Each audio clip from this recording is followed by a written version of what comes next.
C'est un roman dans lequel on fait la rencontre de Monsieur et Madame Larrabee, Sébastien et Nikki. Ils viennent de mondes complètement opposés parce que Sébastien Larrabee est issu d'une famille plutôt aristocratique, riche, avec de bonnes manières, un beau métier qui est celui de luthier, des hautes valeurs tout simplement, tandis que Nikki est plutôt une personne qui vit telle une bohémienne, qui a des goûts plutôt excentriques parfois, qui aime la vie, c'est une épicurienne et elle est top modèle, pas très, elle n'a pas beaucoup de succès, mais c'est un métier qu'elle aime.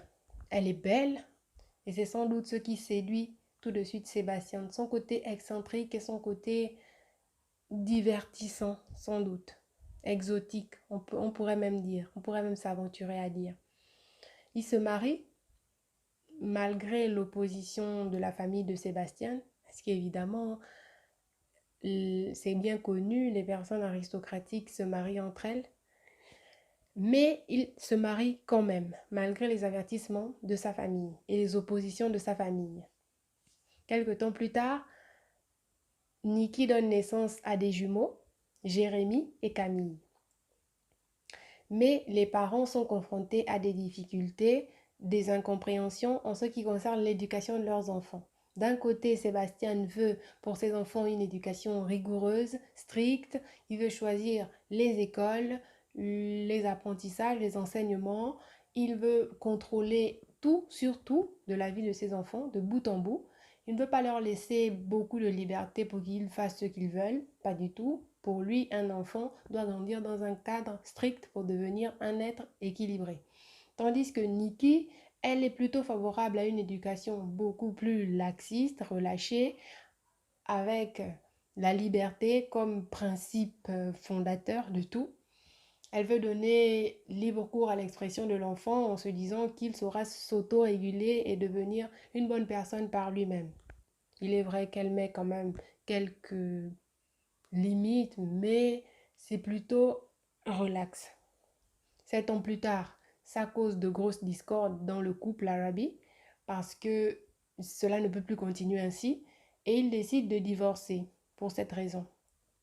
Dans un premier temps, Monsieur Larabi veut avoir la garde de ses deux enfants pour les éduquer comme il l'entend, mais il se rend très vite compte que ce sera long, pénible d'avoir la garde des deux enfants et propose à Nikki un arrangement à l'amiable, c'est-à-dire partager les deux jumeaux. C'est un enfant ira chez Sébastien et un autre chez Nikki et on n'en parle plus, tout le monde est content. Dans un premier temps, elle s'oppose à cette décision, puis elle finit par accepter parce que de toutes les façons, n'ayant pas l'argent et pas l'avocat, elle sait qu'elle court vers sa perte si elle s'y oppose.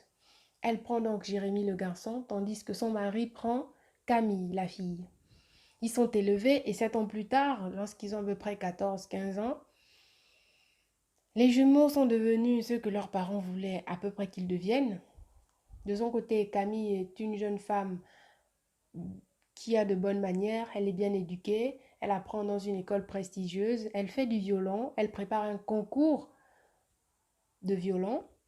Son père est toujours luthier, toujours avec un nom plein de prestige et c'est toujours une famille riche, tandis que Jérémie grandit plutôt en liberté.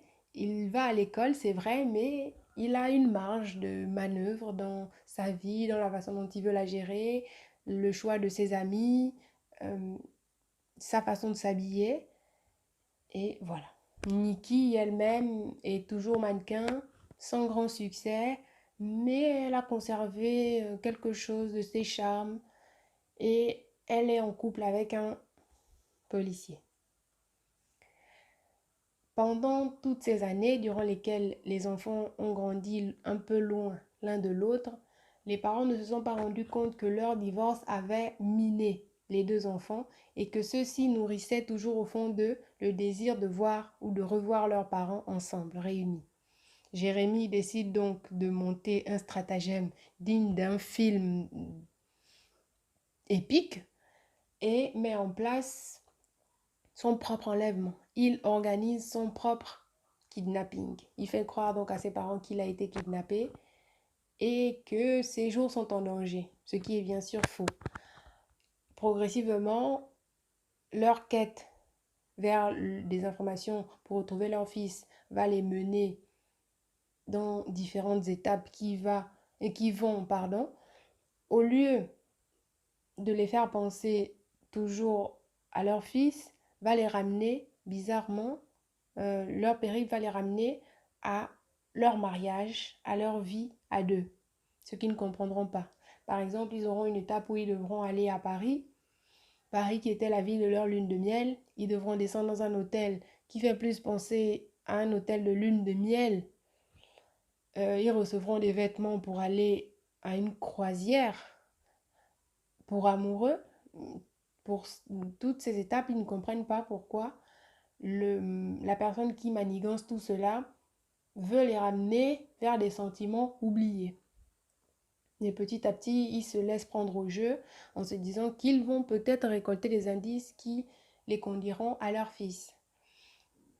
Mais bien avant, ils ont commis un crime à New York parce qu'ils voulaient se sortir d'une difficulté. Il y avait un tueur qui se trouvait dans un bar et qui les menaçait de mort. Ils ont dû se défendre et ils l'ont éliminé. Ils se sont rendus coupables de ce crime-là.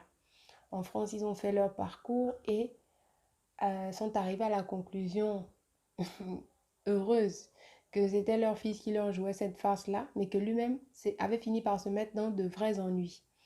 Parce qu'il se trouvait en ce moment au Brésil, où il y avait sa copine entre griffes, qu'il avait invité à passer quelques jours là-bas. Après plusieurs recherches, ils se sont rendus compte que ce n'était non pas sa copine en réalité, mais c'était la fille d'un mafieux brésilien qui, elle, cherchait à récupérer des données qui étaient censées être en possession de Jérémy. Parce qu'en effet, il avait volé un objet dans un bar, dans le bar d'un revendeur de drogue, et cet objet qu'il avait volé était la propriété de ces mafieux-là. Et eux, ils cherchaient à le récupérer à tout prix, raison pour laquelle ils l'ont attiré là-bas. Quelque temps plus tard, il a été rejoint par sa sœur qui s'inquiétait pour lui, et ils sont tombés dans le piège des mafieux brésiliens. Leurs parents, à leur tour, morts d'inquiétude, ont décidé d'aller les retrouver au Brésil, tout en contactant la police pour qu'ils les retrouvent ou qu'ils se trouvent dans la forêt amazonienne. Ainsi, ils y vont et finissent par découvrir la carcasse d'un avion qui contient pour 50 millions de dollars d'armes et de cocaïne, de drogue. Et là-bas, les choses vont dégénérer. La fille du mafieux brésilien et ses hommes vont exploser dans l'hélicoptère qui était dans une situation très précaire. Et la famille Larrabee finit par s'en sortir puisque dans une ellipse temporelle, 2 ans plus tard, on rencontre une madame Nikki Larrabee qui est en train d'accoucher de jumeaux à nouveau. La famille s'agrandit et apparemment s'est reconstruite. Fin.